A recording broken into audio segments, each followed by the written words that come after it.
Hello friends, welcome back to my channel the সমাপ্তি সৌরভ চ্যানেলে তোমাদের সবাইকে স্বাগত। তোমরা সবাই কেমন আছো? আশা করি সবাই খুব ভালো আছো। তো আমিও ভালো আছি। তো তোমরা দেখে বুঝতেই পারছো, যা সকাল থেকে এখানে প্রচণ্ড বৃষ্টি হয়েছে, তো পুরো রাস্তাটায় জল জমে আছে। তো তাই ভাবলাম যে আজকে একটু খিচুড়ি বানাই। তো মা সকাল থেকেই বলছে যে আজকে সকাল থেকে প্রচণ্ড বৃষ্টি হচ্ছে, তো আজকে এমনি ভাত ভালো লাগবে না, তো একটু আজকে খিচুড়িই কর, খিচুড়ি আর আলুর দম।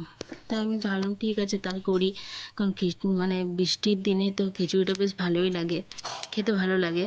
তো তাই আমি এই যে সকাল দিয়ে বসে গেছি সবজিগুলো নিয়ে কাটতে। তো এই যে আলু, তারপর তোমার বরবটি, গাজর, তারপর ফুলকপি, এগুলো নিয়ে বসে গেছি কাটতে। তো এই যে কেটে নিচ্ছি। তো এই যে আমার কাটা হয়ে গেছে, তো সব ক্যারি ব্যাগের মধ্যেও ভরে রাখছি। তো একটা পিসি আছে আমাদের, তো সেই খোসাগুলো নিয়ে যায়, কারণ ছাগল আছে।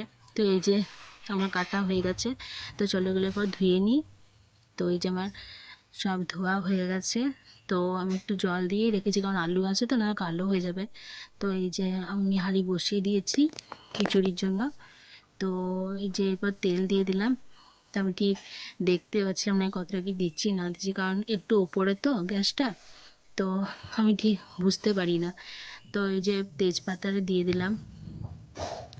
তো এরপর ফোড়ন দিয়ে দেবো, মানে ইয়ে কী বলে এটা, জিরে, জিরে ফোড়ন দিয়ে দিলাম। তো এরপরে সেই যে সবজিগুলো আমি কেটে রেখেছিলাম, তো সেগুলো ধুয়ে টুয়ে তো আগে থেকে রেডি করে রেখেছিলাম, তো সেইগুলো আমি এরপর দিয়ে দেবো একে একে। তো এই যে সবগুলোই দিয়ে দিলাম। তো দিয়ে পরে এরপর একটু নেড়ে নেবো। তো আগের থেকেই আমি চালটা ধুয়ে রেখেছিলাম, তো তাই এই যে এরপর চালটা দিয়ে দিলাম, আমি পুরো চালটা এরপর দিয়ে দেবো। আর আগের থেকে ডাল ভিজিয়ে রেখেছিলাম, তো মুসুরি মুগ এই দুটো ডালই ভিজিয়ে রেখেছিলাম। তো মুগ মুসুরি একসাথে মিক্সড করে দিলে খিচুড়িটাও খেতে ভালো লাগে। তো আগের থেকে ভিজিয়ে সবই রেখে দিয়েছিলাম। এবার সব দিয়ে একটু নাড়াচাড়া করে জল দিয়ে দেবো। তো এবার একটু হলুদ দিয়ে দেবো, পরিমাণ মতো হলুদ দিয়ে দিলাম। আর একটু নুন দিয়ে দেবো। আর খিচুড়িতে যতই নুন দাও না, নুন হয় না, আমার হয় না। এবার আমি পরে সে চেক করতেই থাকি, কিছুতেই হয় না, দিয়ে শেষে এবার এমন নুন হয়ে যাচ্ছে কী বলবো। তো এই যে একটু নেড়ে নিলাম, তো এবার ঢাকা দিয়ে দেবো। তো এটা তখন কেউ হতে থাক। তো এইদিকে আমি মেয়ের জন্য আলু ভাজা বসিয়ে রেখেছিলাম, একটু হয়েই ছিল, তো আমি বন্ধ করে দিয়েছিলাম। তো আবার একবার ধরিয়ে দিলাম গ্যাসটা, তো এবার নেড়ে নিলাম, দেখলাম হয়েছে কিনা ঠিকঠাক, কারণ আমার মেয়ে এবার মুড়ি খাবে তো, তো তার জন্য একটু আলু ভাজা। তো তখন চলো আমি মশলাটা বেটে নিই খিচুড়ির জন্য। তো খিচুড়ির জন্য এই যে মশলাটা আমার রেডি হয়ে গেছে। তো কিছুই না, আদা জিরে লঙ্কা, কারণ নিরামিষ, সম্পূর্ণ নিরামিষ হবে। তো চলো আবার দেখিনি খিচুড়িটা, কারণ আমি আগের থেকে মানে কোনো কিছু দিই না, মা বলে পরে দিতে, মানে আগে শুধু এক ফুট ফুটে যাওয়ার পর, মানে এই তো দেখে নিলাম একবার ফুটে এসছে। তো এই যে হাতটা ধুয়ে নিলাম।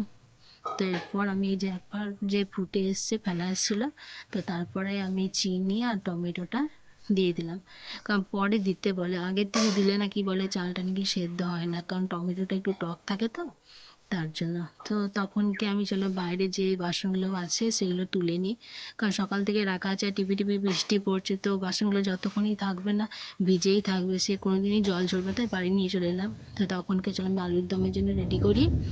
তো এই যে কড়াইটা বসিয়ে দিয়েছি, তো তাতে একটু তেল দিয়ে দেবো। তো কড়াইয়ে তেল দিয়ে দিলাম। তো কড়াই আমার গরম হয়ে গেছে। তো আগের থেকে আমি আলুগুলো সিটি দিয়ে কুকারে রেখেছিলাম, সেদ্ধ করে আলু ছাড়িয়ে, মানে আলুর ছাল ছাড়িয়ে রেডি করে রেখেছিলাম। তো এই যে সেদ্ধ আলুগুলো, এই তো কড়াইটা আমার গরম হয়ে গেছে। তো এবার একে একে আলুগুলো দিয়ে দেবো কড়াইয়ে। তো এই তো সব আলুগুলি দিয়ে দিলাম কড়াইয়ের মধ্যে। তো একটুখানি নেড়ে নেবো। তো একটু সামান্য পরিমাণে একটু হলুদ দিয়ে দিলাম, আর একটুখানি নুন দিয়ে দেবো, দিয়ে হালকা করে ভেজে নেব। তো এই যে নুন হলুদ দিয়ে একটু ভালো করে ভেজে নিচ্ছি। তো আমার ভাজা কমপ্লিট। তো আমি এরপর একটা থালার মধ্যে ঢেলে নেব। তো এই যে থালার মধ্যে আমি সব ঢেলে নিলাম। তো আবার আমি কড়াইয়ে তেল দিয়ে দিচ্ছি। তো কড়াইয়ে আমার তেল দেওয়া হয়ে গেল।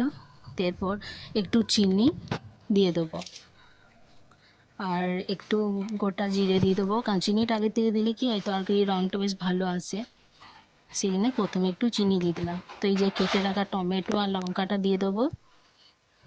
তো একটু নেড়ে নেবো টমেটো আর লঙ্কাটা। আর এই যে একটুখানি নুন দিয়ে দেবো, তাহলে কি হয় টমেটোটা গলে যায় তাড়াতাড়ি, সেই জন্য একটুখানি নুন দিয়ে দিলাম। তো এই যে একটু নেড়ে নিচ্ছি ভালো করে। তো এই যে গলে এসছে, তো আমি তার মধ্যে একটু হলুদ দিয়ে দিলাম, স্বাদ মতন হলুদ আর পরিমাণ মতো হলুদ দিলাম। আবার একটু নেড়ে নেবো।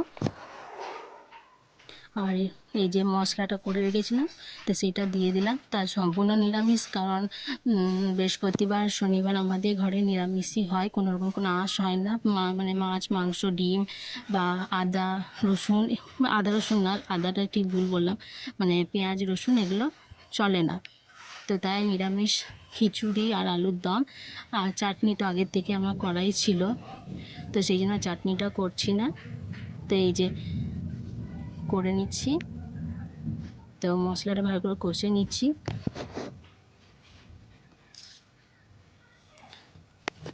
তো এই যে দেখো মশলাটা একটু কষে এসছে, তো আমি একটু আলুর দমের মশলাটাও দিয়ে দিলাম, তাহলে একটু খেতে ভালো লাগবে, কারণ যেহেতু আলুর দম করছি তো সেই জন্য একটুখানি আলুর দমের মশলাও দিয়ে দিলাম। তো তারপরে যে ভেজে রাখা আলুগুলো সব দিয়ে দেবো। তো ভেজে রাখা আলুগুলো সব দিয়ে দিলাম। তো একটু নেড়ে চেড়ে নিচ্ছি ভালো করে মশলার সাথে। তো এই যে আমার ভালো করে মশলাটা কষানো হয়ে গেছে, দেখতেই পাচ্ছ। এরপর একটু জল দিয়ে দেবো, পরিমাণ মতো জল দেবো, বেশি জল দেবো না, কারণ খিচুড়ির সাথে তো একটু মাখা মাখা করবো, বেশি ঝোল তো খিচুড়ির সাথে ভালো লাগবে না, তাই গালা গালা করবো, খেতে ভালো লাগবে। তো এরপর ঢাকা দিয়ে দিলাম। খিচুড়িটা দেখিয়ে নিই। এই যে আমার খিচুড়ি একদম কমপ্লিট হয়ে গেছে, দেখো তোমরা। তো আমি এটা স্কিপ করে গেছিলাম, কারণ যে মশলাটা বেটেছিলাম সেটা আমি আগেই কড়াইয়ে মানে ভালো করে ভেজে নিয়েছিলাম, তারপরে খিচুড়ির সাথে মিশিয়ে দিয়েছিলাম, তো সেটা দেখানো হয়নি।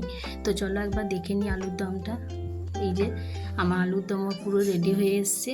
তো আমি আগেবার একবার দেখে নিয়েছিলাম, কিন্তু তখন জল ছিল আলুর দমটা, সেই জন্য আবার ঢাকা দিয়ে দিয়েছিলাম। তো এখন জলটা অনেকটাই শুকিয়ে এসছে, তো ঠান্ডা হলে তো আরও শুকিয়ে যাবে, টেনে যাবে জলটা।